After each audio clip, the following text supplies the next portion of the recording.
השם, מכיוון שאנחנו שבועיים לפני ראש השנה,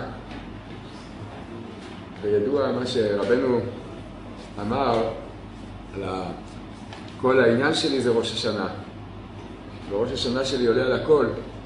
אז בעזרת השם אנחנו נדבר היום על שתי נקודות מאוד יסודיות, מאוד עמוקות בעניין של ראש השנה, וגם נראה מה שייך מתוך זה ללמוד הלכה למעשה בהכנה לראש השנה וגם בראש השנה עצמו.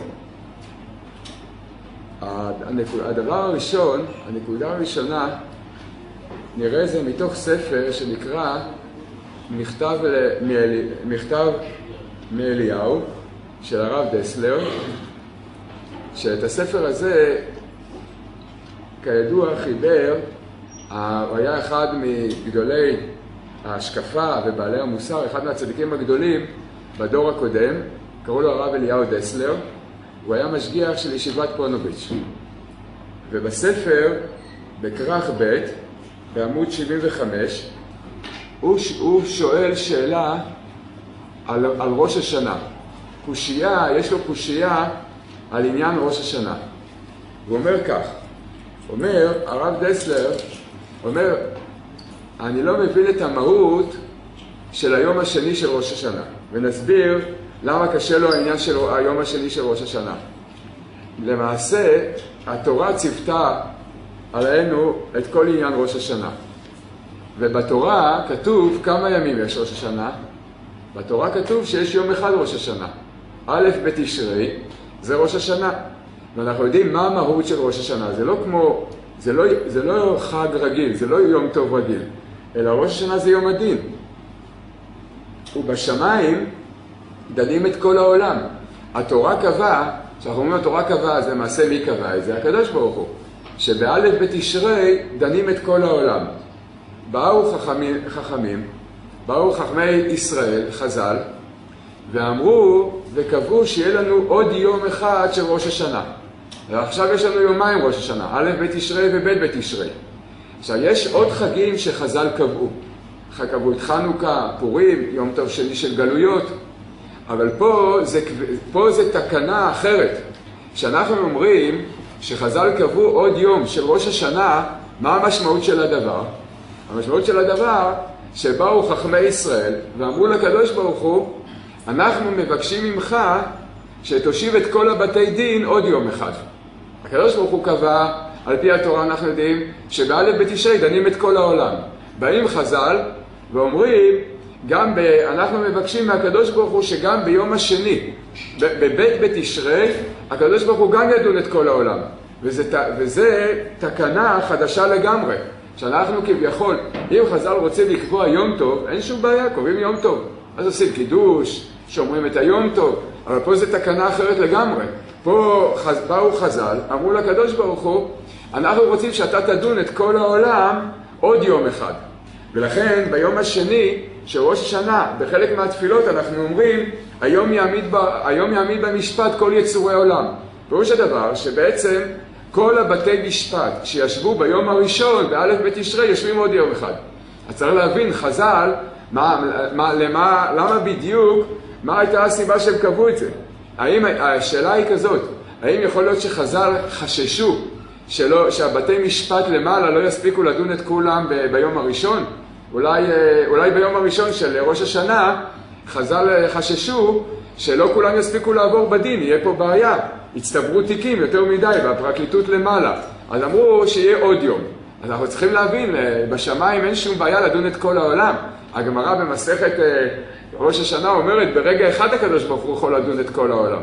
אז בשביל מה לעשות תקנה לדון את העולם עוד יום אחד? זו שאלה באמת מאוד עמוקה בהבנת המהות של ראש השנה. אז אומר הרב דסלר, והמקור של הרב דסלר זה הזוהר הקדוש בפרשת פנחס. הזוהר מתחיל לגלות לנו קצת את מהות היום השני של ראש השנה. הזוהר הקדוש מתחיל לגלות לנו קצת את המהות של היום השני של ראש השנה. ואומר הזוהר הקדוש, ומשפט ישראל דבר יום ביומו, מה הכוונה יום ביומו? יום אחד זה היום הראשון של ראש השנה, ביומו היום השני של ראש השנה. ויש שני בתי דין, אומר הזוהר הקדוש, יש שני בתי דין, בית דין הילה, בית דין תתה, בית דין עליון, בית דין תחתון. בית דין העליון הוא קשה, הוא בית דין קשיא, והבית דין התחתון הוא בית דין רפיה, רפוי. זאת אומרת, ביום השני, פה הזוהר מתחיל לגלות לנו, אנחנו עדיין לא מבינים את מהות הדברים, אבל אומר הזוהר הקדוש, שהיום השני זה בית דין יותר, בואו נקרא לזה ככה, בית דין יותר מוותר, יותר מתון קצת בדין, ככה אומר הזוהר הקדוש. היום הראשון של ראש השנה זה דין הקשיא, דנים דין קשה. אז חז"ל אמרו, אנחנו גם רוצים דין קצת יותר קל, אז זה יהיה היום השני של ראש השנה. אז זה אומר הרב דסלר, בשם הזוהר הקדוש, שהייתה סיבה עמוקה מאוד לחז"ל, שתקנו עוד טעם אחד, עוד יום אחד של ראש השנה, שיהיה דין קצת יותר קל, שיהיה לנו קצת יותר קל לעבור בדין. זאת אומרת, שאם מי שלא יוכל לעבור בדין של היום הראשון, אז יש לו עוד אפשרות, הבתי דין של היום השני, הם קצת יותר מבטרים בדין. אבל כמובן שצריך להבין את המושגים האלה, זה דברים מאוד עמוקים, הרי זה בשמיים, זה לא בארץ, זה לא במושגים שלנו.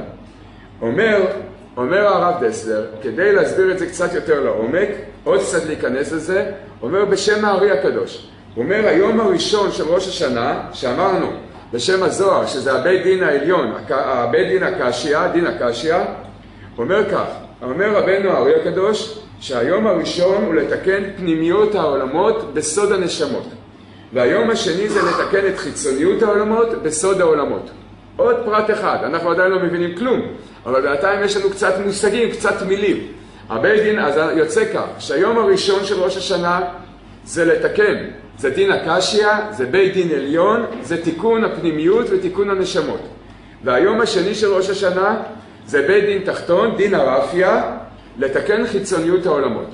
אבל אנחנו עדיין לא מבינים בעצם מה משמעות הדברים.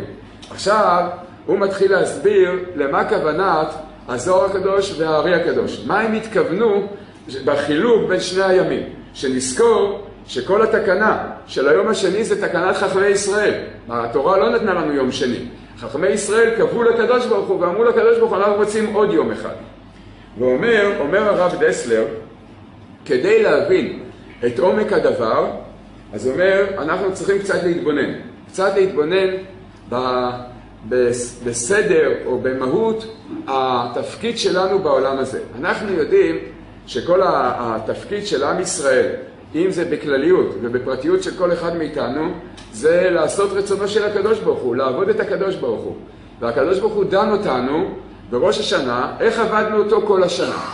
אומר הרב דסלר, יש שתי בחינות בעבודת השם.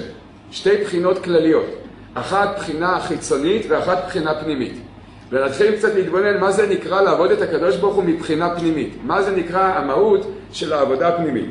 אומר הרב דסלר, העבודה הפנימית היא זה שאדם בכל מעשיו הוא מכוון לשם שמיים. פירוש הדבר שמהבחינה הפנימית זה לא שאדם עכשיו עושה את מה שהקדוש ברוך הוא רוצה, כגון להניח תפילין, להתעטף בציצית, לשמור שבת. אנחנו מדברים פה בבחינה הפנימית, זה בוודאי שבן אדם עושה את הדברים האלה. זה אין שום ספק שהוא מניח תפילין, הוא מתעטף בציצית, הוא שומר שבת. אבל אז אם כך, על מה דנים אותו? לא דנים אותו אם הוא עושה את המעשים. מכיוון שאת המעשים הוא בוודאי עושה. הבתי משפט על כאלה אנשים בכלל לא מסתכלים. זה ודאי שהם שומרים שבת ומניחים תפילין וכדומה. אלא אומר שהיום הראשון של ראש השנה זה להסתכל עד כמה האדם כיוון בליבו לשם שמיים במעשים שהוא עשה. פירוש הדבר שאם אדם נתן צדקה הוא כיוון לשם שמיים לעשות נחת רוח לקדוש ברוך הוא. אם הוא לומד תורה אז הוא מכוון אך ורק לשם שמיים. המשפט הזה שבודקים את הפנימיות של האדם זה משפט מאוד מאוד קשה. שאדם לא מכוון לשם הגאווה שלו, לא לשם הכבוד שלו, אין לו שום אינטרס. הוא עושה את המצוות, לומד תורה ועושה את המצוות לשם שמיים. זאת אומרת שאין לו שום פנייה ושום אינטרס אישי בכל מה שהוא עושה. אז עכשיו הוא מזכה את הרבים, הוא עושה גמילות חסדים, הוא הכי מוצלח בישיבה, וכן הלאה. וכל זה הוא עושה אך ורק לשם הקדוש ברוך הוא. אומר הרב דסלר, כמה בדור שלנו יכולים לעמוד בכזה משפט. אם היו שופטים אותנו על הדבר הזה, אז אנחנו כבר אומרים את הפסוק, והוא יכול מכפר עוון, מה שהיה עובר עלינו. בכיוון שזה דין מאוד קשה. מה שאנחנו אמרנו, דין הקשיא, בית דין עליון, פירוש הדבר שבודקים את האדם עד כמה במעשיו הוא מכוון באמת לשם שמיים ולא לשם האינטרס האישי שלו. הוא לא מכוון לא לשם כבוד, לא לשם גאווה, לא להרוויח כסף, לא למצוא חן בעיני האנשים, אך ורק לעשות נחת רוח לקדוש ברוך הוא.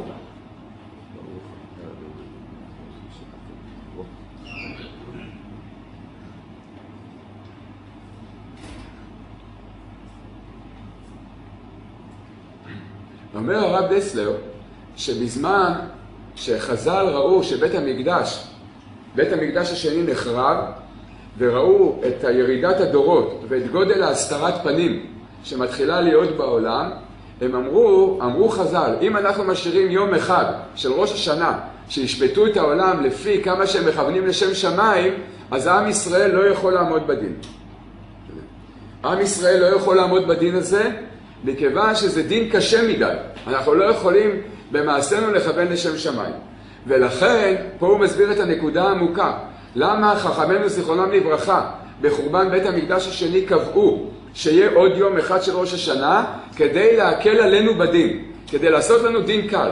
אם ישפטו אותנו לפי היום הראשון של ראש השנה, אז אנחנו לא יכולים לעמוד בדין הזה.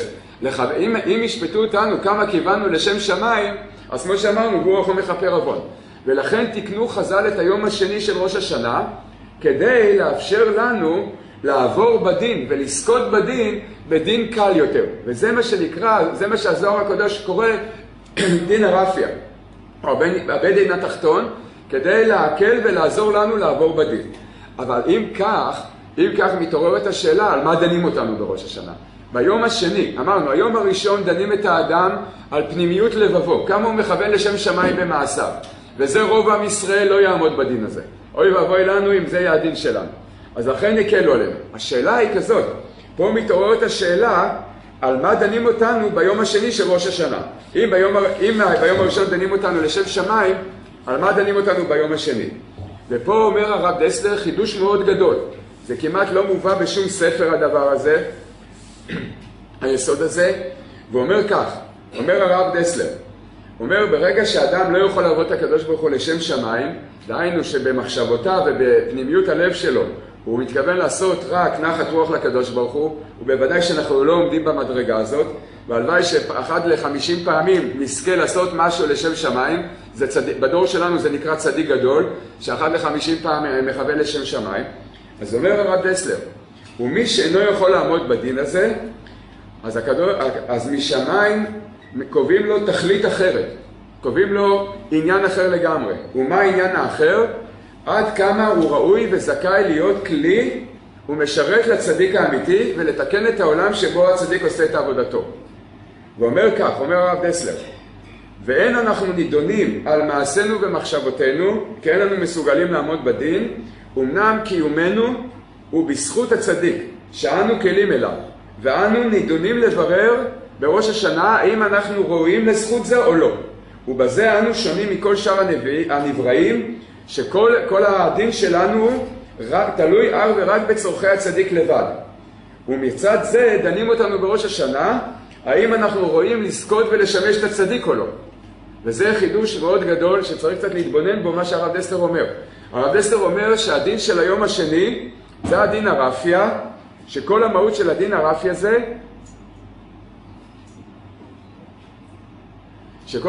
כל המהות של הדין הרפיה זה, ובזה דנים אותנו עד כמה אנחנו רואים לשמש את הצדיק. אז זה צריך להבין מה הכוונה של הדברים, מה הכוונה לשמש את הצדיק. אם אנחנו קצת התנוצץ בליבנו ובמחשבתנו שרבנו זה הצדיק האמיתי שעוסק בתיקון נשמות ישראל, אז מה זה נקרא לשמש אותו? מה הוא צריך אותנו היום? הוא כבר נמצא בגן עדן, כבר נמצא באיפה שהוא נמצא, איך אנחנו יכולים להיות משמשים או כלי לצדיק? אז אומר רבי נתן בליקוטי הלכות, הרב דסלר, הוא אומר פה את הדברים האלה, אבל הוא אומר את זה, הוא לא נכנס לעומק הדבר להסביר לנו בדיוק מה כוונת הדברים. ורבי נתן קצת מרחיב את הדברים ואומר, שלשמש את האדם זה לעשות את רצונו. כשיש בן אדם הוא רוצה משהו, אז באמת אתה יכול לעזור לו, בזה שאתה עושה את רצונו. אז כדי לדעת איך אנחנו יכולים לשמש ולהיות כלי לצדיק, אז אנחנו צריכים לשאול את השאלה, בעצם מה הצדיק רוצה. ואם ברגע שאני יודע מה הוא רוצה, אז לקיים את הרצון שלו, אז בזה אנחנו הופכים להיות כלים ומשמשים את הצדיק. אז אומר רבי נתן בליקוטי הלכות שהצדיק רוצה דבר אחד. הצדיק רוצה רק דבר אחד. מה הוא רוצה? לקרב את כל העולם כולו לקדוש ברוך הוא. אין לו שום רצון אחר. הוא לא רוצה לא כסף ולא זהב, לא כבוד ולא שום דבר, אלא הצדיק רוצה דבר אחד, שאנחנו נפעל ונעשה את כל ההשתדלות, אנחנו רוצים לקיים את הרצון שלו. בזה אנחנו נעשים כלים לצדיק. וכמו שאמרנו, אומר הרב דסלר, חידוש מאוד גדול, על זה דנים אותנו בראש השנה, לא דנים אותנו על המעשים שלנו. כי אם ידונו אותנו על המעשים שלנו, כמו שראינו, אז אנחנו לא יכולים לעמוד בדין. אז דנים אותנו עד כמה יש לנו זכות לשמש את הצדיק. אז זה דבר, קצת נתבונן. מה זה נקרא לשמש את הצדיק? אז לשמש את הצדיק זה, כמו שאמרנו, זה לעזור לבן אדם. לשמש בן אדם זה כשאנחנו עושים את רצונו. מה שהוא רוצה, אנחנו עושים את רצונו. ורבנו, שזה הצדיק שהוא גילה לנו, שהוא עוסק בתיקון נשמות ישראל, עד ביאת משיח צדקנו, שזה המושג שנקרא בעל השדה, והאש שלי תוקד עד ביאת המשיח, ומניעת עד משיח לא יהיה חידוש, שהכוונה היא שכל התורה והעצות והאור שרבנו גילה בעולם, זה האור שדרכו עכשיו נשמות ישראל יזכו לגאולה, הפרטית והכללית. וכל הרצון של הצדיק, רבנו אומר את זה בתורה ז', חלק שני בליקוטי מוהר"ן, הצדיק רוצה רק דבר אחד, הוא רוצה רק לקרב את עם ישראל לקדוש ברוך הוא, שכל יהודי ויהודי יזכה להתקרב לקדוש ברוך הוא. כי עכשיו צריך להבין כמה זה קשה. עכשיו בזמן הזה, אז כתוב, הגמרא מספרת שפעם רבן יוחנן בן זכאי ראה את הבת של אבא גוריון, שהיה אחד מהעשירים הגדולים. בזמן בית המקדש השני הוא היה אחד העשירים הגדולים בעם ישראל. כתוב שהיה לו כסף וזהב להאכיל את כל עם ישראל. אחרי החורבן, בזמן המצור, לא היה אוכל. אז יום אחד רבן יוחנן בן זכאי ראה את הבת שלו הולכת ומלקטת שעורים. לא היה לה מה לאכול. אז היא הלכה ואספה שעורים על הרצפה. אז עבר שם איזה בהמה טמאה, איזה חמור או איזה בהמה טמאה, והבת הלכה ולקטה את השעורים מתחת לרגליים של הבהמה הטמאה. איפה שהבהמה הטמאה הלכה, אז היא הלכה ואספה את השעורים שם. אז אמר רבן יוחנן בן זכאי, אוי לנו, אוי לישראל, כשיורדים מתחת לרגליים של בהמה טמאה. ויש בזה רמז מאוד עמוק. זה לא סתם דיבור בעלמא, הגמרא לא סתם סיפרה לנו סיפור בעלמא. יש רמז מאוד עמוק, שלפני הגאולה אנחנו יורדים מתחת לרגליים של הבהמה הטמאה. מה זה הבהמה הטמאה? הבהמה הטמאה זה נקרא עומק התאוות של העולם הזה. זה אין ספור מסכים שיש היום כדי לזכות לאיזה נקודה שבקדושה. זה כל התאוות של העולם הזה. אדם רק יוצא החוצה, אז לא צריך להגיד שום דבר, זה כבר כל אחד יודע מה הולך שם. זה נקרא שהדור שלנו הולך ומלקט שעורים מתחת לרגליים של הבהמה הטמאה. אותה בחורה שהוא ראה, רבן יוחנן בן זכאי, זה סוד השכינה, זה סוד נשמות ישראל שיורדים ללקט שעורים, מאכל בהמה מתחת לרגליים של הבהמה הטמאה בעקבתא דמשיחא. אז אנחנו יודעים לכאלה הסתרות, ובכל ההסתרות האלה, מה זה גורם לנו? זה גורם לנו שאנחנו מרגישים שהעולם הזה הוא אמיתי, הוא ממשי. אז אנחנו כולנו בתוך, זה ההסתרה הנוראית, שאנחנו מרגישים תאוות העולם הזה, אכילה, שתייה, ממון, התאווה הידועה, הכבוד וגאווה, זה המציאות האמיתית. אנחנו כולנו כרוכים אחרי זה באין ספור מסעות שיש לנו על הגב, שכל כך מוליך אותנו בדבר הזה. והצדיק, וזה כל העניין של הצדיק, זה לגלות את הרוחניות, לגלות את הקדושה, לגלות שהכל זה דמיון, והקדוש ברוך הוא נמצא פה, וזה הכל בשביל ניסיון ושל בחירה. כמה קשה להוציא אותנו מתחת לרגליים של הבהמה הטמאה. אנחנו רואים שזה ניסיון עצום ונורא לעורר אותנו, להתחיל לראות בעצם שהכל זה הקדוש ברוך הוא, והכל זה הכל הסתרות וניסיונות אין ספור. אז זה מה שרבנו אומר, בתורה ז' חלק שלי, שכל העניין של הצדיק זה רק להראות לכל יהודי ויהודי. ואין יהודי אחד שהצדיק מוותר עליו, אין כזה דבר. כי הצדיק זה השליח של הקדוש ברוך הוא, והקדוש ברוך הוא לא הולך לוותר על נשמה אחת יהודית. כל נשמה יהודית צריך לגלות לה את האור האמיתי. אז כל הרצון והעבודה והתורה והעצות שרבנו גילה והאור שהוא עיר בעולם, זה העיקר הזה להעיר לדור שלנו שנמצא מתחת לרגליים של הבהמה טמאה, ואנחנו הולכים ומלקטים שעורים. שעורים זה מאכל בהמה.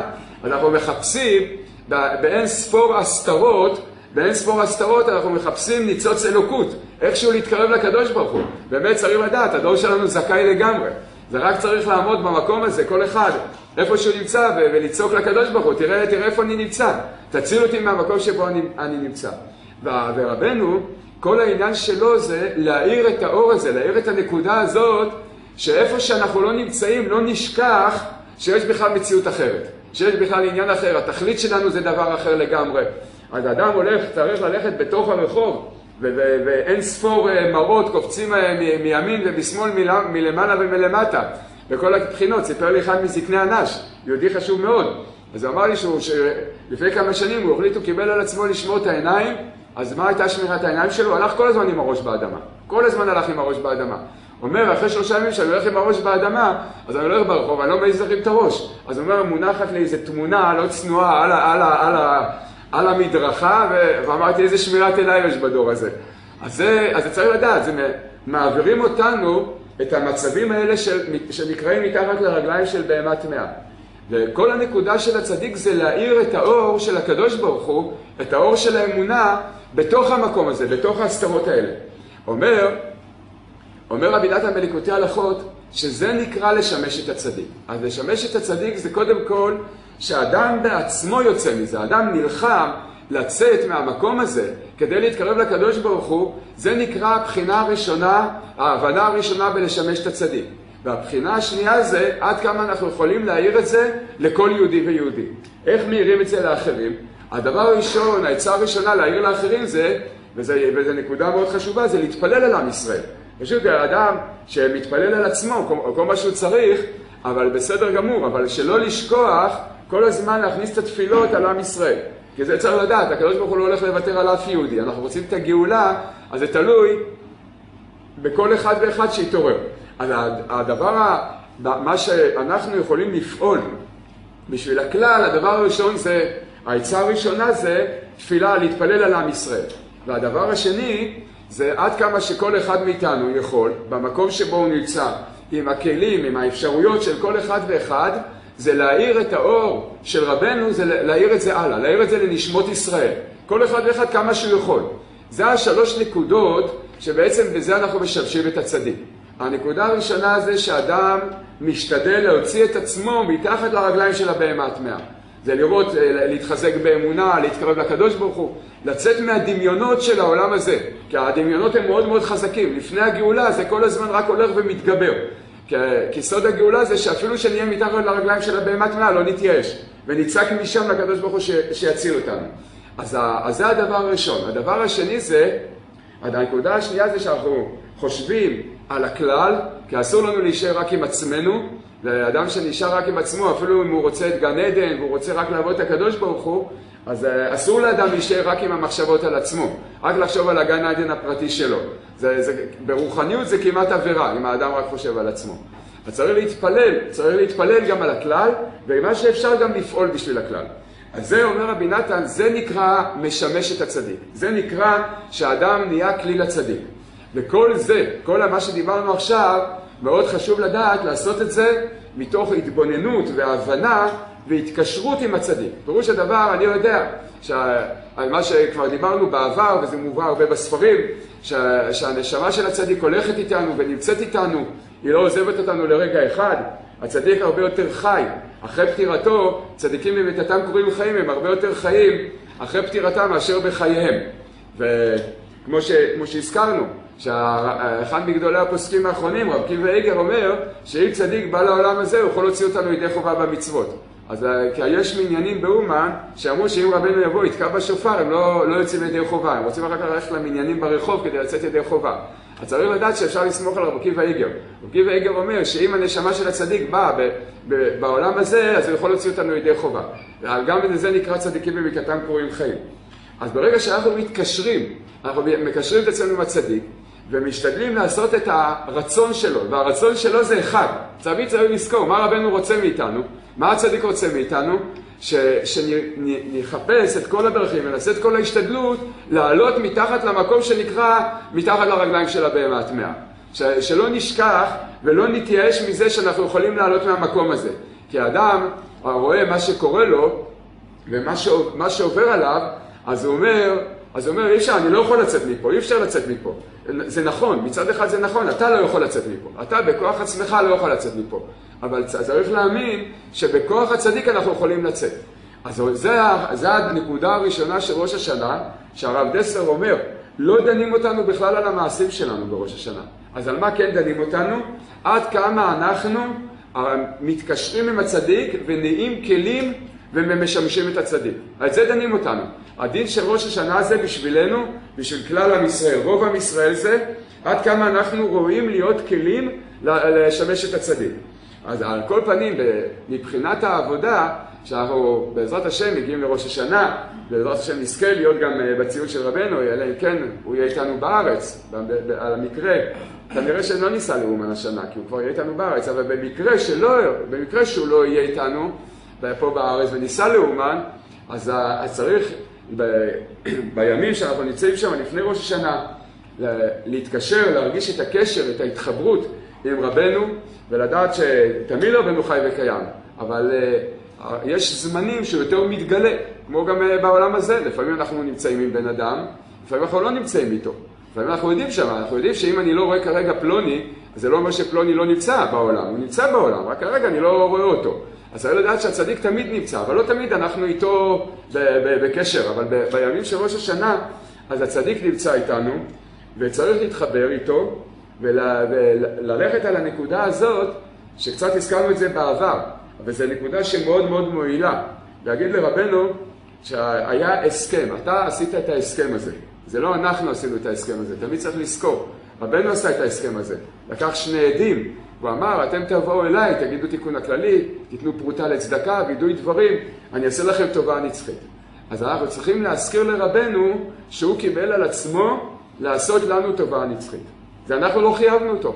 לבוא להזכיר לו את זה. רבנו, אנחנו אמרנו לך שתעשה את כל זה, אתה עשית את זה מעצמך, אז עכשיו אנחנו עשינו את החלק שלנו, הנה הגענו לפה. באנו לפה, אמרנו, אנחנו אומרים תיקון הכללי, לכן אנחנו מחייבים, להגיד את זה, לא להתבייש, להגיד לרבנו, עכשיו אנחנו מחייבים אותך לעסוק בתיקוננו. אז לפעמים מתפתחת שיחה בין הנשמה לבין רבנו. אז זה נדמה לאדם שרבנו אומר לו, בסדר טוב, תהיה ראוי לזה. תעשה את ההשתדלות שלך, אז אני אעזור לך. בוודאי שאני לא רוצה לפתור אותך מהעבודה. אז להגיד לרבנו, להגיד את הנקודה הזאת, אני לא הולך להיות עצלן, אני הולך לעשות את ההשתדלות שלי. אבל אני אומר לך כבר מעכשיו, בראש השנה צריך להגיד לרבנו, כבר אני אומר לך מעכשיו, אל תסמוך עליי. אתה יודע, אני מגיע לארץ, ומתחילים כל הצמצומים וכל ההסתרות, אם אתה סומך עליי, אני אומר לך, חבל על הזמן. זה אבוד מראש.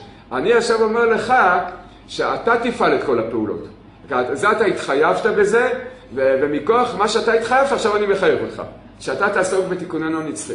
אז למעשה צריך לדעת שבשמיים אוהבים את התפילות האלה. רוצים שאנחנו נחייב את רבנו, שיעסוק בתיקוננו הנצחי. רבי נתן אמר לרבנו, תקשור אותי בתוך השק שלך. אז אפשר להגיד את זה בלשון של רבי נתן, תקשור אותי בשק שלך. מישהו פעם אמר לי, שאמר לרבנו, תשמע, היום יש אזיקים אלקטרונים, אזיקים מונחי חשמל, לא יודע, תיקח את האזיקים הכי חזקים שיש בעולם, תקשור לי את הידיים, את הרגליים אליך, גם אם אני רוצה לברוח, תעשה צפצופים, תעשה את הכל, רק שאני לא יוכל לברוח. היום רוצים שמישהו יהיה במעצר בית, לא צריך לשמור עליו, לא שמים לו אזיק אלקטרוני, הוא רק יוצא מהבית, ישר זה מצפצף בתחנת משטרה. אין שום בעיה היום לשוטרים. צריך להגיד לרבנו, שים עליי אזיק אלקטרוני, כל פעם שאתה רואה שאני הולך לעשות איזה שטות, תעשה צפצופים, שכולם ישמעו את הצפצופים האלה. אבל בשום פנים ואופן אל תיתן לי לעשות שטויות. אז באמת, בשמיים אוהבים את התפילות האלה, והצדיק רוצה שאנחנו נחייב אותו. הוא רוצה שאנחנו נזכיר לו, תדע לך, אתה התחייבת ועכשיו אתה חייב. אז זה כל הנקודה הזאת שאנחנו מקשרים את עצמנו עם הצדיק, שאנחנו יודעים ומאמינים בזה, וכמו שהזכרנו בעבר, שיש שאלה אם מותר לדבר עם הצדיק בציון שלו, אז זה מותר על פי ההלכה, אמנם זה מחלוקת, אבל יש הרבה פוסקים ואנחנו יכולים לסמוך עליהם, שאפשר לדבר עם הצדיק בציון שלו, ולהזכיר לו את כל זה, ולהגיד לו, רבנו, תדע לך, היום יש כבר אזיקים אלקטרוניים, חשמליים, מונחי לייזרים, כל מיני בחינות, קשור אותי לכל האזיקים האלה. רק אל תיתן לי לברוח לעשות שטויות. איך שאתה רואה שאני בורח לעשות שטויות, תתחיל לעשות צפצופים בכל העולמות. לא יודע, תעשה לי בושות, רק אל תיתן לי לברוח לעשות שטויות. ולהגיד לו, שלא יסמוך עלינו. כי הרבנו יכול להגיד לנו, תשמעו, תראה, אתה רואה, יש לך כל כך הרבה יראת שמיים, הגעת אליי, תראה איך אתה מתפלל, מה אתה מפחד לעשות שטויות? תגיד לו, רבנו, זה כאן, זה באומן. עכשיו, ראש השנה, יש אור רוחני, אז אני לא מרגיש שאני הולך לעשות שטויות. אבל אני אחזור לארץ, אז להגיד, לא להתבייש להגיד לרבנו, אני מכיר את עצמי, תדע לך, אני לא יודע מה אני הולך לעשות, אני מצד עצמי, עם היצר הרע שלי יכול להחריב את כל העולם, אז אני אומר לך מראש, אל תסמוך עליי, תעשה אתה את הכל.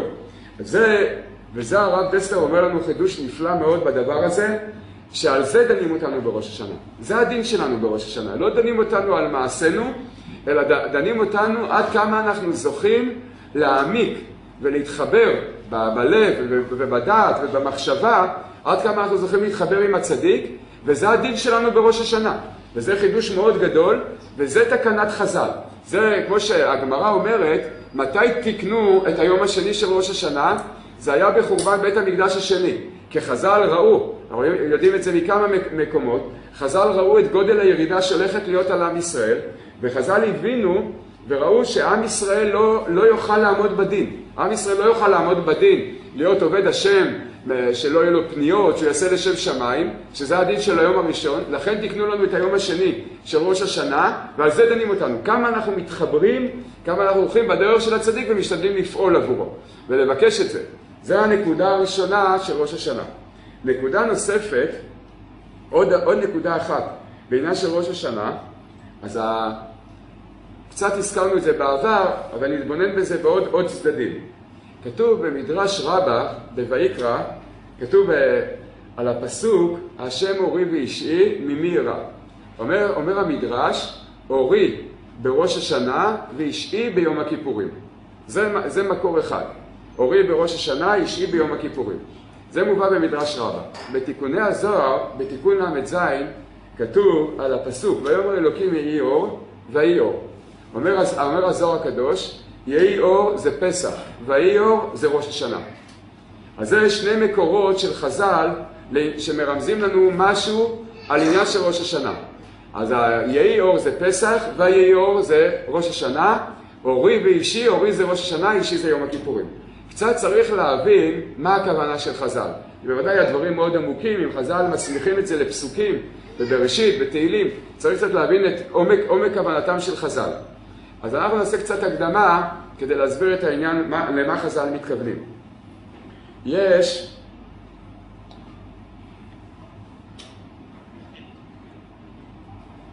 נגיד משל, ואחר כך נתבונן בו קצת.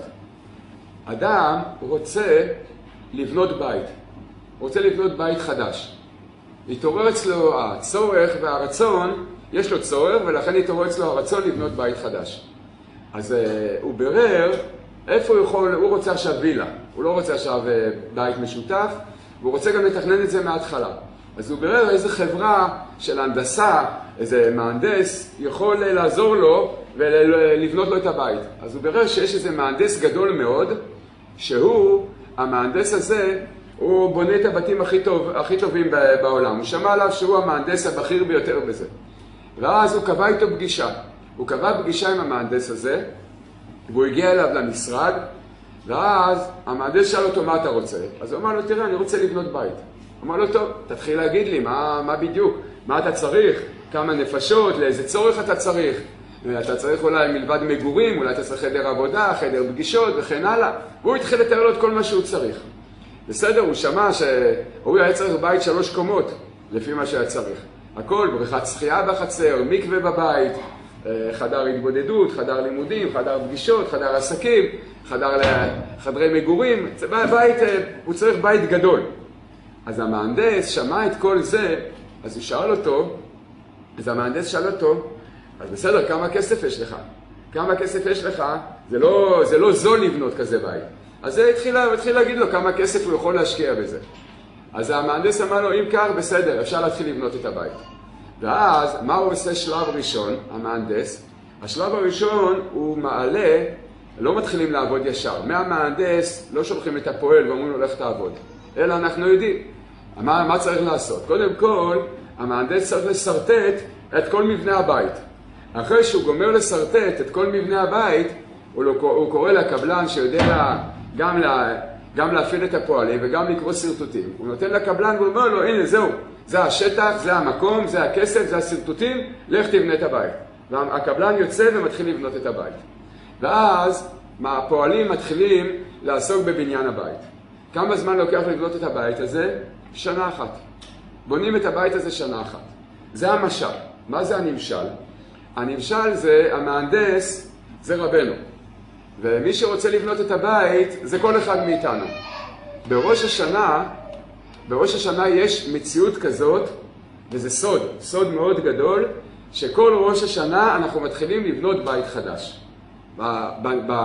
בנמשל של הדבר זה מובא, אומר רבנו הארי הקדוש בכמה מקומות, שבראש השנה כל העולם כולו מבחינה רוחנית חוזר ליום בריאת העולם. אנחנו צריכים לדעת שבאלף בתשרי העולם נברא מחדש. לוקחים איתנו את הכל.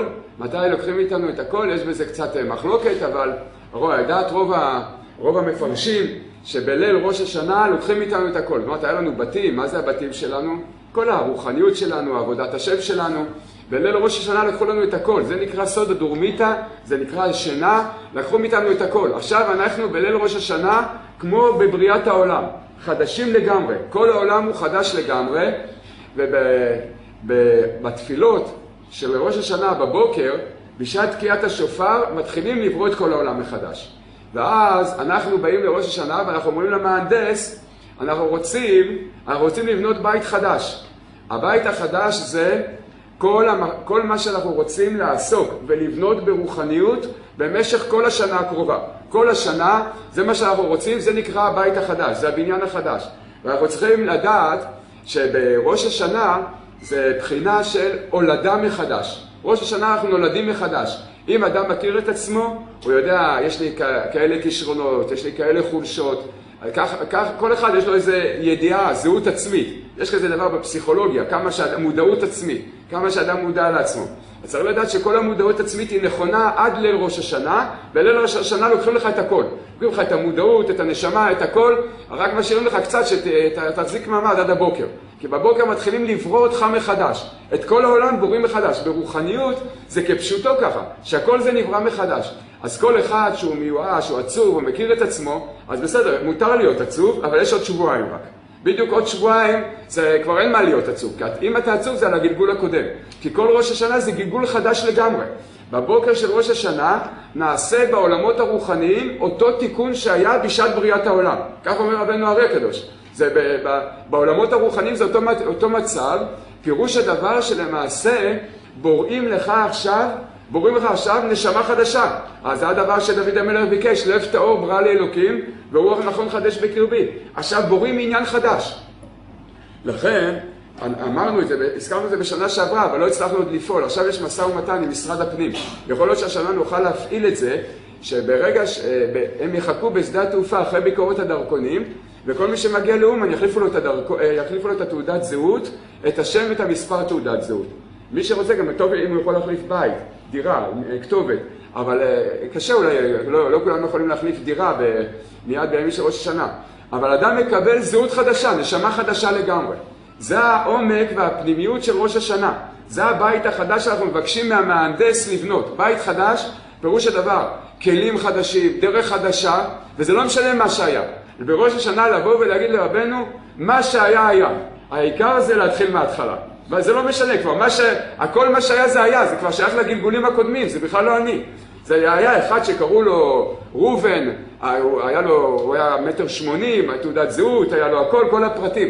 עכשיו, הנקודה שלנו זה להאמין באמונה שלמה, בפרט שאנחנו צריכים להיות אצל רבנו, שממש יש פה בריאה חדשה.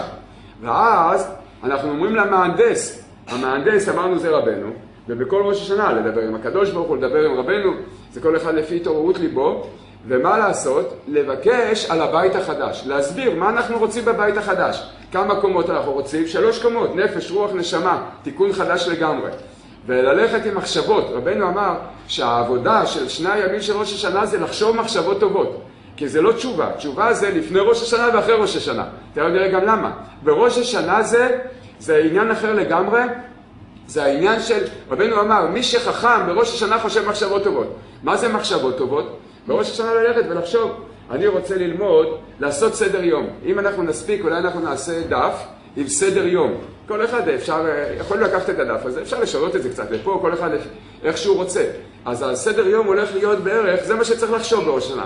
12 שעות ללמוד גמרא, 2 ליקוטי מוהר"ן, 2 התבודדות, 2 כתבי אריז"ל, 2 מהזוהר הקדוש, מה עוד? טוב, צריך לעשות בדיוק חשבון, אנחנו נשב על זה מתמטית, נהיה מאוד מדויקים. עכשיו, היה לנו ספק היום כמה זמן להשאיר לשינה. אז בהתחלה רצינו להשאיר חצי שעה לשינה.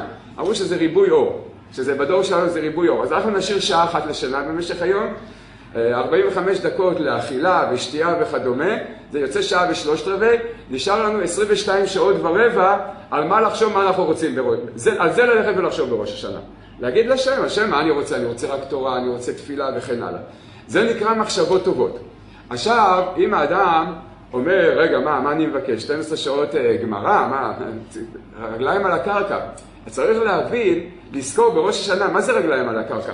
כאילו, תהיה מציאותי, מה זה שייך עכשיו לי לבקש כאלה דברים? לחשוב כאלה מחשבות. אתה צודק, יום אחד לפני זה אתה צודק. למה? אסור לשכוח. עכשיו בורים את העולם מחדש. מה אכפת לך? זה לא אתה, עכשיו זה נשמה חדשה. אתה הולך לקבל נשמה חדשה. אתה הולך לקבל הכל כלים חדשים. רבנו אמר, זה פועל מה שאנחנו חושבים בראש השנה. זה פועל פעולות עצומות, אנחנו צריכים להאמין. אז צריך לדעת, קודם כל זה צריך לדעת שכל ראש השנה, שאדם מגיע לרבנו באמת מקבל נשמה חדשה. הזכרנו את זה לפני כמה שבועות, שרק אדם שיתבונן איפה היה לפני שנה, איפה היה לפני שנתיים, הוא יראה שבפנימיות, היום כל התיקון זה תיקון הפנימיות. אז האדם יסתכל ויתבונן, פתאום הוא רואה, רגע, בן אדם חדש בא לעולם. חבל שלא אמרו לי, לא שמתי לב שנולדתי מחדש. כנראה שכבר זה לא אותו גלגול. זה לא סתם אומרים, אני כבר מהגלגול הקודם. כל שנה זה גלגול חדש. אז תראה, בגלל מה שגילה לנו רבנו הארי הקדוש, שבראש השנה העולם נברא מחדש, ברוחניות הוא באמת נברא מחדש. אז רבנו אמר לנו, תלכו עם מחשבות טובות. בפרט שאמרנו את הנקודה הראשונה, שאנחנו מקושרים עם הצדיק, שזה מעלה את כל הבחינות האלה למקום מאוד מאוד גבוה. זה מעלה את זה למקום מאוד גבוה. אז צריך ללכת עם הנקודה הזאת ולהגיד לרבנו, או לקדוש ברוך הוא, להגיד, אני רוצה גמרא, אני רוצה תורה, אני רוצה להיות מלאך, אני רוצה להיות רבנו, אני רוצה להיות רבי שמעון בר יוחאי, אני רוצה להיות רבי נחמן מברסלב, להיות משה רבנו. לא להתבייש על כל הדברים האלה, ולחשוב על זה בראש השנה. לבקש, דוד המלך אומר, לב טהור ברא לי אלוקים. אז צריך להגיד, הקדוש ברוך הוא, תן לי לב טהור, תן לי לב נקי. תן לי לב שרק מרגיש את האהבה אליך, אהבת התורה, אהבת ישראל, לא הולך עם האהבות של העולם הזה. בפרט, מתי להתעורר על הנקודה הזאת? בזמן שתוקים בשופר. כי בתקיעת השופר, זה נקרא הרגע הראשון שהעולמות נבראים. מהלילה, מכניסת ראש השנה, עד התקיעת השופר, אנחנו בשינה, לקחו מאיתנו את הנשמה, היא עלתה למעלה, זה כתוב וזה בסודות, זה סוד גדול, זה נקרא סוד הדורמיתא, שהכל עלה למעלה. ברגע שמתחילים לתקוע בשופר, מתחילים לברוא את כל העולמות מחדש. אז בזמן תקיעת שופר, זה הנקודה הראשונה. רבנו אמר ללכת עם מחשבות טובות, מחשבות טובות זה לב טהור ברא לי אלוקים ורוח נכון מחדש בקרבי. ולא לחשוב, רגע, אני מכיר את עצמי, אני יודע שאני לא יכול את כל הדברים האלה. אתה צודק, עד הרגע הזה אתה צודק. בגלגול הקודם אתה צודק, לא יכולת את כל הדברים האלה. אבל עכשיו זה גלגול חדש, עכשיו אתה בא בגלגול חדש. אז הכל יכול להיות. כפי ההתקשרות שלנו עם הצדיק וכפי האמונה שלנו, שבאמת ככה הם הדברים, ככה זה פועל. זה פועל את כל הפעולות האלה. זה מאוד צריך בכל הימים האלה להתבונן בנקודה הזאת. זה נקודה אחת. נקודה נוספת זה דבר שצריך להבין בדברי הארי הקדוש. הארי הקדוש אומר בשני הימים של ראש השנה, טוב מאוד שהאדם יפקה. ויש שלב מסוים, בדרך כלל זה בתפילת שחרית, אז הרבנו הרי הקדוש אומר, טוב מאוד שהאדם יבכה. מה זה הסוד הזה של הבכי? למה האדם צריך לבכות בראש השנה? והרי הקדוש אומר שבשעה שהאדם בוכה, הוא אומר, זה רמז שדנים אותו עכשיו, והבכי הזה ממתיק את כל הדינים. צריך להבין את מהות הבכי הזה. על מה צריך לבכות?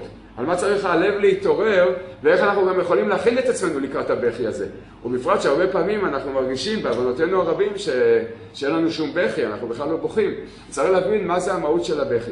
המהות של הבכי זה הכלי וההכנה לקבל את כל הבחינות של לב טהור ברא לאלוקים.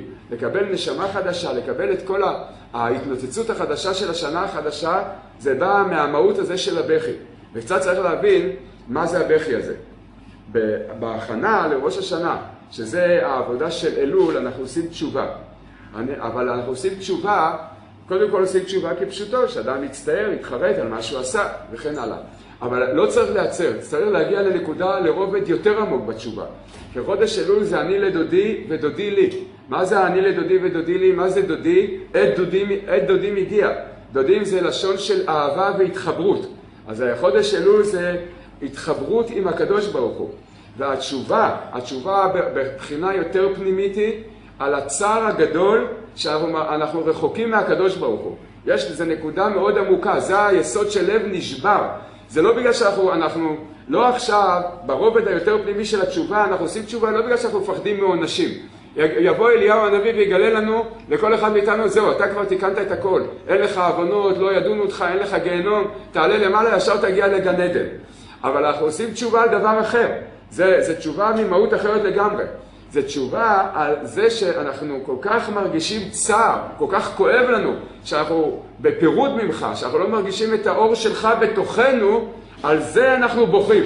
זה נקרא לב נשבר. לב נשבר זה לא שאני מפחד שיענישו אותי. יבוא עכשיו צדיק ויגיד, שמה, פטרתי אותך מן הדין. רבי שמעון בר יוחאי אומר, אני יכול לפתור אותך מן הדין. אז יכול להיות שרבי נחמן מברסלב יתגלה לאחד מאיתנו בלילה, ויגיד, תגידו לכל אלה שהגיעו לאומן השנה שאין להם גיהנום, לא רואים פני גיהנום. זהו, אנחנו פטורים מהגיהנום. בסדר, אבל לא על זה הנקודה. הנקודה היא יותר עמוקה. הנקודה של הבחייה של ראש השנה זה להרגיש, זה אני לדודי ודודי לי, זה האור של חודש אלול, זה לבוא לזכות, להרגיש את הנקודה הזאת, להגיד לקדוש ברוך הוא, הכל בסדר, לא אכפת לי בשום דבר, רק מדבר אחד כואב לי. מה כואב לי? שאני רחוק ממך. אני לא מרגיש אותך בלב, אני לא מרגיש את הקרבה שלך אליי. ובעבודה של חודש אלול, וזה נקרא המתקה, וזה הבחייה של ראש השנה, זה לבכות על הצער, על זה שיש לי צער. כל כך קשה לי להיות רחוק ממך, כל כך קשה לי לא להרגיש אותך בתוך הלב שלי, שאם זוכים, מגיעים ממש לבכות על זה. על מה אני בוכה? על זה שאני רחוק ממך. אבל הכל זה לטובה, וזה יוליד את כל הנצח, וזה יוליד את כל השכר. להגיד לקדוש ברוך הוא, נכון, אתה צודק, זה יוליד את כל השכר. אני לא עצוב, אני לא מיואש. אני לא עכשיו בא מתוך איזשהו כבדות הלב. אני בא מנקודה כזאת שאני יודע שהכל לטובה, ואני יודע שעוד מעט תבוא גאולה והחיבור יהיה נצחי, ואף על פי כן קשה לי עכשיו לסבול את הפירוד הזה. ברגע שזוכים להרגיש את הנקודה הזאת, זה נקרא אני לדודי ודודי לי. ברגע שזוכים להרגיש את הנקודה הזאת, ולהגיד לקדוש ברוך הוא, הכאב שלי והצער שלי, המצוקה הנפשית שאני מרגיש, זה בגלל שאני לא מחובר איתך, שאני רחוק ממך, אז זה אומר רבנו הארי הקדוש, זה עושה את הכלי ואת כל ההמתקות הדינים של ראש השנה. כל העבודה של ראש השנה זה להרגיש את זה, להרגיש את הנקודה הזאת. השם, הכל טוב. אני יודע, אני מאמין בך, אני מאמין בצדיק, אני מאמין שעוד מעט יבוא גאולה והכל יתהפך לטובה, ואנחנו נזכה לנצח נצחים. אבל כואב לי עכשיו, הלב שלי שבור, כי אני לא יכול לסבול את הריחוק ממך. כי כל שנייה ושנייה שאני רחוק ממך, ואני בתוך כל המהלכים והצמצומים וההסתרות של העולם הזה, יש לי כאב פנימי שאני לא מרגיש את הקשר איתך. וזה נקרא הבחייה והלב נשבר של ראש השנה. ושזוכים להרגיש את זה, אז בזה, כתוב בספרים הקדושים שבזה ממתיקים את כל הדינים. כל הדינים אנחנו ממתיקים ברגע שאנחנו מרגישים את הנקודה הזאת. זה נקרא עומק התשובה. ואז ההרגשה הזאת עושה כלי לקבל את כל השפע של השנה החדשה. כי זה הקדוש ברוך הוא רוצה מאיתנו את הנקודה הזאת. שכל הזמן נגיד לו, כמה שאנחנו מרגישים, כמה כואב לנו, כמה אנחנו מצטערים על הריחוק ועל הפירוט שיש בינינו לבינו. לפני כמה שנים אז הייתי באיזושהי ישיבה גדולה, אז ראש הישיבה דיבר שם. אז הוא אמר דבר שבחלק מהדבר אנחנו חולקים עליו. אפשר לסבור ככה, אפשר לסבור כך. אבל אז הוא מסר שיחה. ובשיחה הוא אמר שלנו יש משהו שאין את זה לקדוש ברוך הוא. יש משהו שלעם ישראל יש ואין את זה לקדוש ברוך הוא. אז הוא אמר, מה זה? הוא אמר, הגעגועים שלנו אליו. הקדוש ברוך הוא לא מתגעגע לעצמו. אנחנו מתגעגעים אליו, ולא אין געגועים לעצמו, אז זה משהו שיש לנו ואין לו. ככה אמר. אז אחר כך הלכנו והתבוננו במה שהוא אמר. אז זה נכון, אבל זה נכון חלקי, זה לא נכון לגמרי. כי צריך לדעת שיש בו דבר מאוד גדול. נכון שלנו יש רצונות וגעגועים מאוד גדולים להרגיש את הקדוש ברוך הוא בתוך הלב שלנו. אבל צריך לדעת שיותר מזה יש הקדוש ברוך הוא געגועים אלינו. וצריך להאמין בזה באמונה שלמה. שהצער שאנחנו מרגישים בריחוק ובפירוד מהקדוש ברוך הוא, בריחוק ובפירוד מהקדוש ברוך הוא, צריך לדעת שהקדוש ברוך הוא יותר מצטער מאיתנו. יותר משהעגל רוצה לנוק, הפרה רוצה להניק. וכתוב, הקדוש ברוך הוא מתאווה לתפילתם של צדיקים. עכשיו, צריך קצת להתבונן, מה זה מתאווה לתפילתם של צדיקים? הקדוש ברוך הוא אומר, אהבתי אתכם מכל העמים. יש בחינה של קשר, בעולם הזה, יש בחינה של קשר של אהבה. אנחנו רואים בין בני אדם, בעל ואישה, חברים, יש בחינה של אהבה. אבל יש בחינה של התקשרות יותר עמוקה. זה תאווה, תאווה זה יותר מעומק הנפש. להרגיש תאווה זה התקשרות יותר מעומק הנפש. הקדוש ברוך הוא אומר, אהבתי אתכם מכל העמים. אבל לא רק זה, גם הקדוש ברוך הוא מתאווה לתפילתנו. לקדוש ברוך הוא יש תאווה. יש לו תאווה. מה זה תאווה? זה השתוקקות פנימית מאוד לשמוע אותנו. יותר מכל זה, בכל זה, אנחנו אומרים בתפילות של הימים הנוראים, של ראש השנה ויום הכיפורים, אבית התהילה מגושי עפר קרוצי חומר. מה זה נקרא? מה זה אבית התהילה? אנחנו אומרים לקדוש ברוך הוא, מזכירים לו, התאווית, אבית זה מלשון תאווה, התאווית לתהילה, לתפילה, של מי? של גושי עפר קרוצי חומר. מי שנמצא בתוך עפר, בתוך ההסתרות של העולם הזה, ומשם הוא צועק לקדוש ברוך הוא, זה התפילה, שבתוך ההסתרות, אז אנחנו אומרים בראש השנה שזה עיקר ההשתוקקות של הקדוש ברוך הוא. השמיני יתקולר והרין יתמרך. והקדוש ברוך הוא רוצה, הוא מתגעגע אלינו, הוא מתגעגע לקולות, לתפילות ולדיבורים, למה שאנחנו מתגעגעים אליו, אז הוא יותר מתגעגע אלינו. אז זה העבודה, זה הנקודה השנייה של העבודה של חודש אלול ושל הימים האלה, שאנחנו מרגישים געגועים וכיסופים עד כדי לב נשבר ובחייה. שבראש השנה צריך להגיע לנקודה הזאת של בחייה, כמה קשה לנו הריחוק מהקדוש ברוך הוא. וזה ממתיק את כל הדינים, וזה מיד עושה המתקת דינים. עכשיו, זה הכלי, זה ההכנה והכלי, זה להרגיש שתי הנקודות שדיברנו. אחד זה התקשרות עם הצדיק, כמו שהרב טסלר אומר, על זה דנים אותנו בראש השנה, והנקודה השנייה זה להרגיש כמה הקדוש ברוך הוא חסר לנו, זה שתי ההכנות שלנו, ואז נברא אור חדש. ויאמר אלוקים יהי אור ויהי אור. אז דבר ראשון צריך להבין מה ההבדל בין יהי אור ויהי אור, כדי להבין את הסוד של פסח וראש השנה. יהי אור זה ההתנוצצות הראשונה במחשבה. הקדוש ברוך הוא רוצה לגלות לנו עולם חדש, רוצה לגלות לנו מדרגות חדשות, דרך חדשה, אמונה חדשה, דעת חדשה, כדי לגלות לנו. אז ההתנוצצות הראשונה במחשבה זה בפסח. זה ויאמר אלוקים יהי אור. להמשיך את ההתנוצצות הזאת, שהתחלנו כבר, אבל לא הרגשנו אותה, התחלנו לקבל אותה בפסח, להמשיך אותה אל הלב, כי העיקר הזה להמשיך את זה ללב, על זה נאמר ויהי אור. יהי אור זה במחשבה, ויהי אור זה בסוד גילוי השכינה בתוך הלב של האדם, וזה בראש השנה.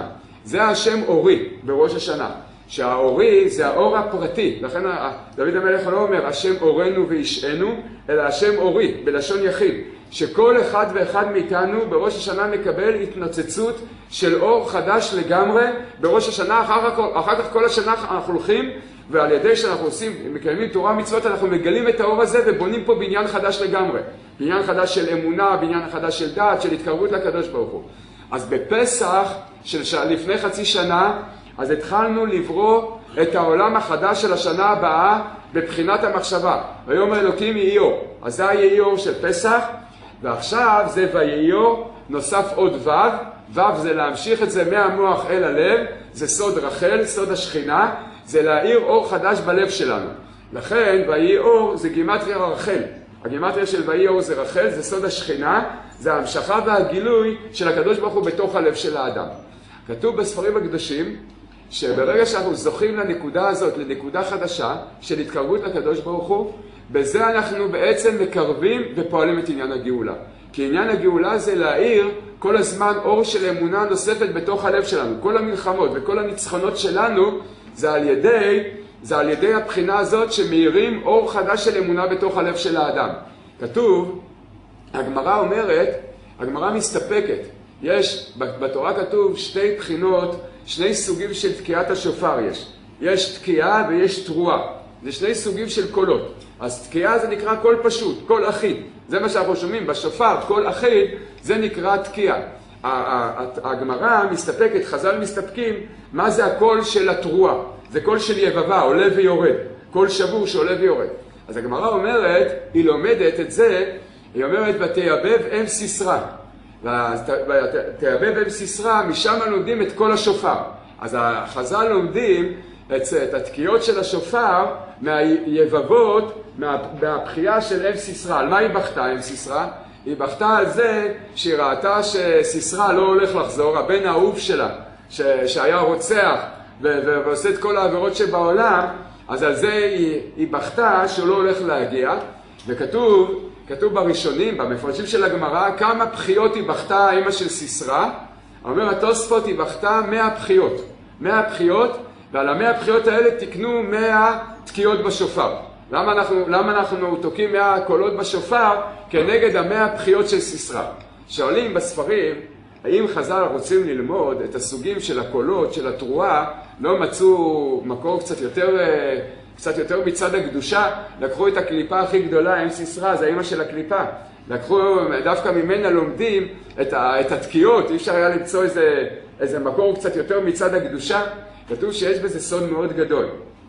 סוד מאוד גדול, זה הסוד והפנימיות של נשמת רבי עקיבא. לכן היא בכתה עם סיסרא. אם סיסרא בכתה בגלל רבי עקיבא. מה זה קשור לרבי עקיבא? סיסרא, איך הוא נהרג? איך סיסרא נהרג? אז אנחנו יודעים שסיסרא נהרג, הוא ברח במלחמה, והוא הגיע לאוהל של יעל, אשת חבר הקיני. הוא הגיע לאוהל, וכתוב, תשקעו חלב ותכסהו בשמיכה.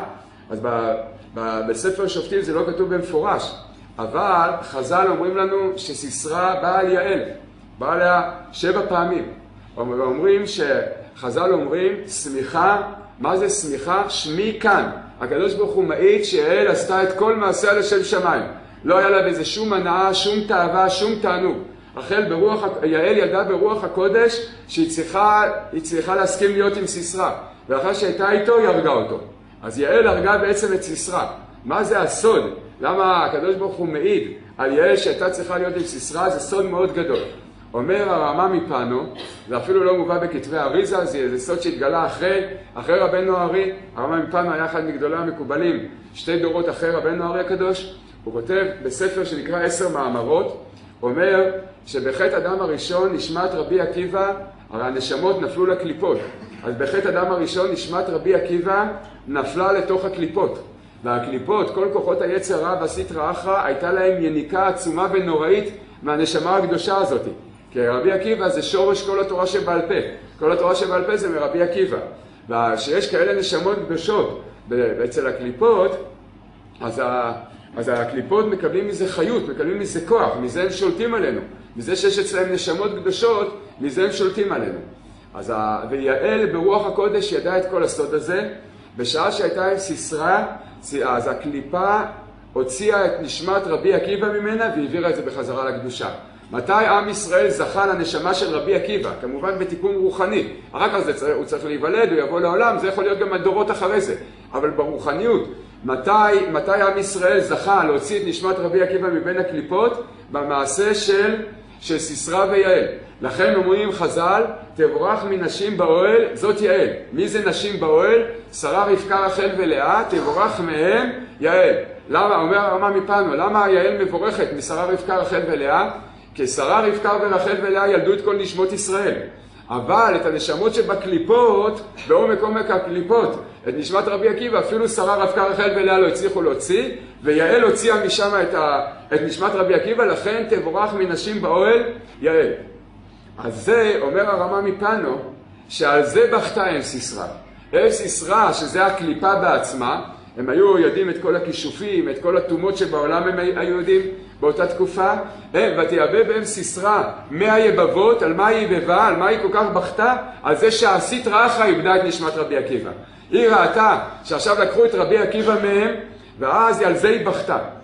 ועל חז"ל, כל זה הם לומדים לראש השנה. מה הקשר עכשיו של כל הסיפור הזה, כל המהלך הזה, מה הוא קשור לראש השנה? כתוב בספרים הקדושים דבר נורא. אמרנו שבראש השנה זוכים להתגלות אור חדש של אמונה. השם אורי זה ראש השנה. אבל אמרנו פועלים נקודה חדשה. אומר רבי צדוק בספר פרי צדיק, מובא בעוד ספרים, שברגע שאנחנו מרגישים את האור הזה, ובפרט בהתחברות עם הצדיק, אז בזה אנחנו מוצאים את הנשמות שבלויות בסטרא אחרא. כל הנשמות שבעולם הזה ושלא בעולם הזה נמצאות מפוזרות בכל מיני בחינות. ברגע שאנחנו מרגישים את האור הזה בתוך הלב, בראש השנה, בפרט שזה כל העניין של הצדיק, להוציא את הנשמות, לעשות פדיון שבויים לכל הנשמות הבלויות בסטרא אחרא, וראה מתי זה פועל את הפעולה הזאת, שאדם מרגיש בלב, השם אורי, מרגיש את ההתנוצצות של האמונה שהחדשה, באותו רגע מוציאים מהסטרא אחרא את כל הנשמות. אומר הרבי צדוק, וזה חז"ל רמזו לנו שלמדו את סוד תקיעת השופר מסיסרא. למה למדו את זה מהם סיסרא? חז"ל יכלו להביא לנו אין ספור מקורות אחרים. הם בחרו בכוונה להביא את כל הסדר תקיעת השופר מהיבבות של אם סיסרא, כדי לגלות לנו שבשעה שתוקים בשופר ואנחנו מתחברים, יש לנו את הנקודה של ההתחברות עם הקדוש ברוך הוא. אומרים לקדוש ברוך הוא את הצער, את הגעגועים אליו, ברגע שאנחנו מרגישים את זה בלב, באותה שעה אנחנו גורמים ליבבות גדולים מאוד בסטרא אחרא. אין סיסרא, הקליפה מתחילה לייבב. למה היא מייבבת? כי אנחנו מוציאים את הנשמות הקדושות מהסטרא אחרא, ועכשיו אנחנו מתחילים להחזיר אותם לקדושה. צריך לדעת שזה דברים רוחניים, זה כל דבר שקורה בעולם, הוא קודם כל, לפני זה הוא קורה ברוחניות, בעולמות רוחניים. בראש השנה אנחנו עושים פדיון שבויים, אנחנו מוציאים נשמות מהקליפות ומחזירים אותם לתוך הקדושה. ולכן הקליפה מייבבת בראש השנה. זה סוד היבבות של ראש השנה. לכן החז"ל אומרים, כתוב את זה בירושלמי, שהשטן שומע את תקיעת השופר, אז הוא נבהל, זה גורם לו בהלה. שואלים בספרים הקדושים, כי הוא לא יודע אם זה תקיעת השופר של ראש השנה או שכבר של הגאולה. אז מה הוא כל כך מתבלבל? אנחנו יודעים שזה ראש השנה, מה הוא מתבלבל? למה הוא מתבלבל? אז כתוב בספרים שהוא מתבלבל, הוא רואה כמה נשמות אנחנו מוציאים מבין הקליפות, הוא אומר, יכול להיות שזה כבר הגאולה השלמה, יכול להיות שכבר מוציאים את כל הנשמות. לכן הוא נבהל בראש השנה. ירושלמי כותב שהשטן נבהל בראש השנה. כל הדבר הזה, כל הפדיון שבויים הזה, זה נעשה בשעה שאנחנו מרגישים, מתחברים עם הצדיק, ומרגישים את הכיסופים ואת הגעגועים לקדוש ברוך הוא, וזה מה שאנחנו אומרים לו, השם, אנחנו רוצים אותך, אנחנו רוצים את ההתחברות איתך, אז אנחנו פועלים עכשיו להאיר באין ספור נשמות. צריך לדעת, לא רואים את זה בעיניים, כי זה הנהגה נסתרת. זה הכל נסתר, אבל אחר כך כל התשובה שיש כל השנה, כל התעוררות של כל יהודי במשך השנה, זה הכל בא מהתפילות של ראש השנה, מהתקיעת שופר של ראש השנה, בפרט שרבנו אמר שזה כל העניין שלו, זה לעסוק בתיקוננו. יהיה רצון שנזכה לזה ונזכה לגאולה שלמה.